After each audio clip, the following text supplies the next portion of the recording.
آج ہم معاشی طور پہ بھی اس جگہ پہ پہنچ گئے ہیں کہ نریندر مودی کہتا ہے کہ اس پاکستان کو چھوڑ دو، یہ اپنے بوجھ میں ہی کر رہا ہے. آج یہ سٹیٹمنٹ آئی ہے. 14 مہینے پہلے اس طرح کی کسی کو سٹیٹمنٹ آئی تھی؟ ذرا صرف دیکھ لیں کہ پاکستان کا وقار کدھر تھا اور آج کدھر ہے پاکستان. جتنی انہوں نے خدمت کی امریکہ کی، یہ فورن منسٹر نے اچھی اچھی انگریزی بول کے اور پتہ نہیں اربوں روپے کے دورے کر کے، اور اوپر سے شہباز شریف سارا وقت دورے کر رہا ہے باہر. جو جوائنٹ سٹیٹمنٹ آئی امریکہ کی اور ہندوستان کی نریندر مودی کے دورے پہ، ہمیں ہماری خطرے کی گھنٹی بجنی چاہیے.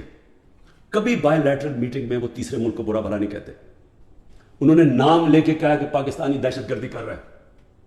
مطلب یہ کہ کشمیر کی جو ساری وہ جو بیچارے اتنی دیر سے اپنی آزادی کی جنگ لڑ رہے ہیں، وہ پاکستان دہشت گردی کر کے لڑ رہا ہے. وہ آزادی کی جنگ نہیں ہے.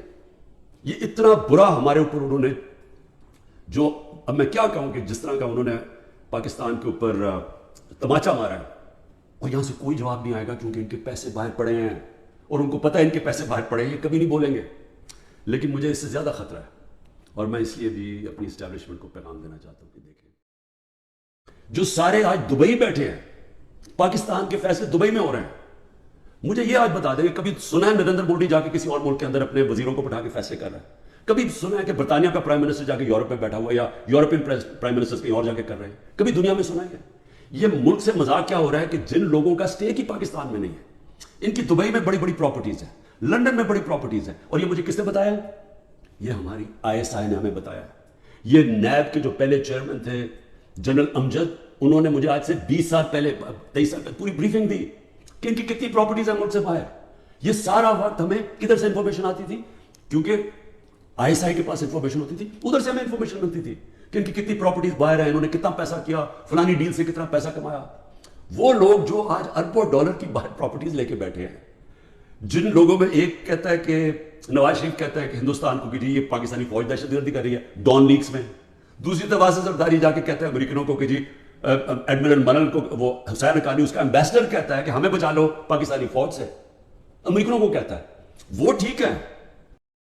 بڑے ریسپیکٹفلی میں کہنا چاہتا ہوں کہ ایک یہ عدالت میں کیس چلنا چاہیے اور اوپن ٹرائل ہونی چاہیے. میری ایک اور ریکویسٹ ہے، یہ ٹیلی وائز ہونی چاہیے ٹرائل، کیونکہ ایک ملک کے خلاف اگر بغاوت ہے تو یہ کوئی چھوٹی چیز نہیں ہے. تو یہ چھپا کے نہیں ہونی چاہیے، پبلک میں ہونی چاہیے. سارے جو آپ کہتے ہیں کہ آپ کے پاس ثبوت ہیں، آپ لے کے آئیں.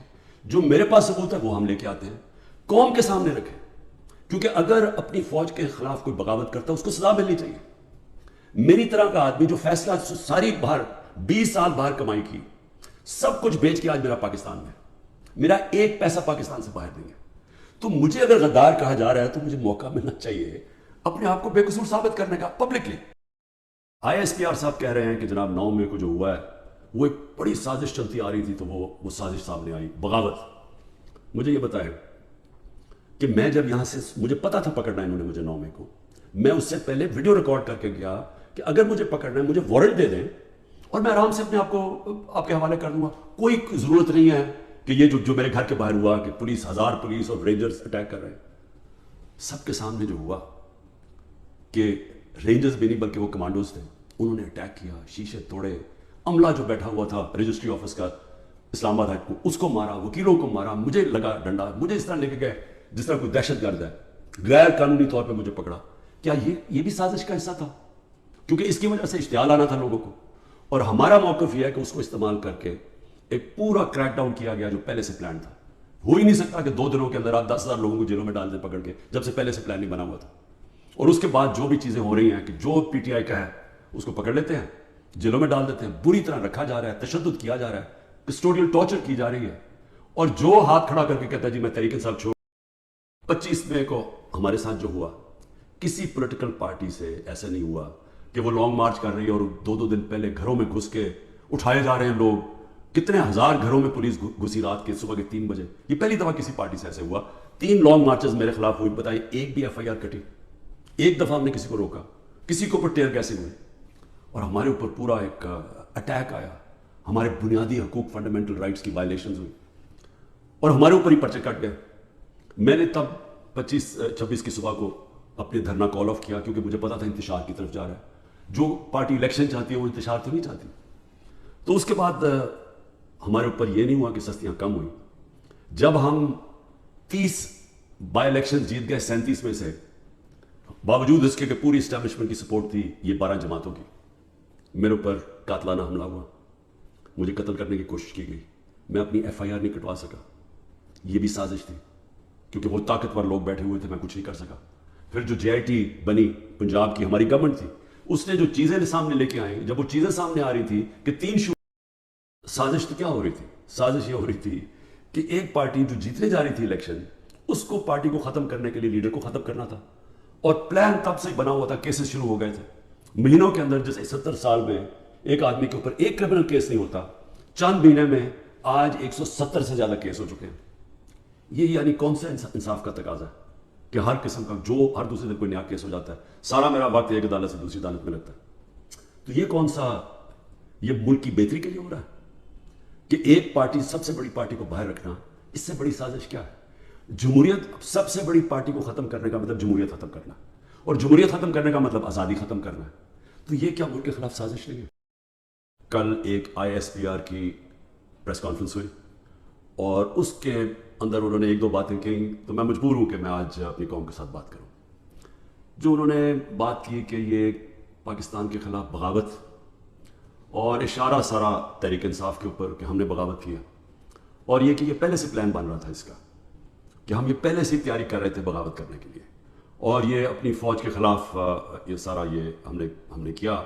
اور جس طرح کی وہ بات کی گئی, مجھے ایک بڑی تکلیف ہوئی اس کی. تو میں نے کہا کہ میں آج اپنی قوم کے سامنے ذرا 2-3 پوائنٹ رکھوں, کیونکہ جب ایسی بات کی جاتی ہے تو اس کا جواب دینا بڑا ضروری ہے. دیکھیں, اب یہ موقف آ گیا آئی ایس پی آر کا اور پاکستان کی اسٹیبلشمنٹ کا کہ تحریک انصاف نے بغاوت کی. اب یہ دوسرا بھی ایک موقف ہے, یہ ہمارا بھی موقف ہے, یہ میرا موقف ہے, میری پارٹی کا موقف ہے کہ ہمارے خلاف پوری کانسپریسی کی گئی, ہماری گورنمنٹ گرائی گئی, جبکہ پاکستان کی تاریخ میں 2 سالوں میں, آخری ہمارے 2 سالوں میں بہترین معیشت اوپر جا رہی تھی. آپ اگر اکنامک انڈیکیٹرز دیکھ لیں اور پاکستان اکنامک سروے پڑھ لیں, تو وہ ان کی حکومت کا بھی پڑھ لیں جو ان کے دور میں شائع ہوا ہے, تو آپ کو یہ پتا چلے گا کہ 17 سال کے بعد بہترین اکنامک پرفارمنس تھی. اور 17 سال پہلے اس لیے تھی کہ امریکی ڈالرز آ رہے تھے, ہم امریکہ کی وار آن ٹیرر لڑ رہے تھے. یہ امریکی ڈالرز آنے کے بغیر باوجود یہ اکانومی بڑھ رہی تھی, انڈسٹری بڑھ رہی تھی, ریکارڈ گروتھ ہو رہی تھی. اور اس کے باوجود کہ 2 سال کرونا میں ساری دنیا میں ایک بہت بڑا زوال آیا ہوا تھا, اس کے باوجود اللہ کا کرم کہ ہم نے اپنی معیشت کو بھی بچایا, ہم نے اپنے لوگوں کو بھی بچایا. دنیا نے اکنالج کیا کہ پاکستان نے جو قدم اٹھائے کووڈ-19 میں, وہ دنیا میں مثال تھے. ایک امریکی ایک اکانومسٹ جو کام کرتا تھا ڈونلڈ ٹرمپ پہ, اس نے کہا کہ اگر امریکہ پاکستان کی مثال لے لیتا تو کتنے 10 کھرب ڈالر بچا سکتا تھا. تو اس گورنمنٹ کو گرایا گیا ایک سازش کے تحت. تو یہ ہم کہہ رہے ہیں کہ ملک سے غداری ہوئی. بڑے ریسپیکٹفلی میں کہنا چاہتا ہوں کہ ایک یہ عدالت میں کیس چلنا چاہیے, اور اوپن ٹرائل ہونی چاہیے. میری ایک اور ریکویسٹ ہے, یہ ٹیلی وائز ہونی چاہیے ٹرائل, کیونکہ ایک ملک کے خلاف اگر بغاوت ہے تو یہ کوئی چھوٹی چیز نہیں ہے. تو یہ چھپا کے نہیں ہونی چاہیے, پبلک میں ہونی چاہیے. سارے جو آپ کہتے ہیں کہ آپ کے پاس ثبوت ہیں, آپ لے کے آئیں. جو میرے پاس ثبوت ہے وہ ہم لے کے آتے ہیں, قوم کے سامنے رکھیں. کیونکہ اگر اپنی فوج کے خلاف کوئی بغاوت کرتا ہے اس کو سزا ملنی چاہیے.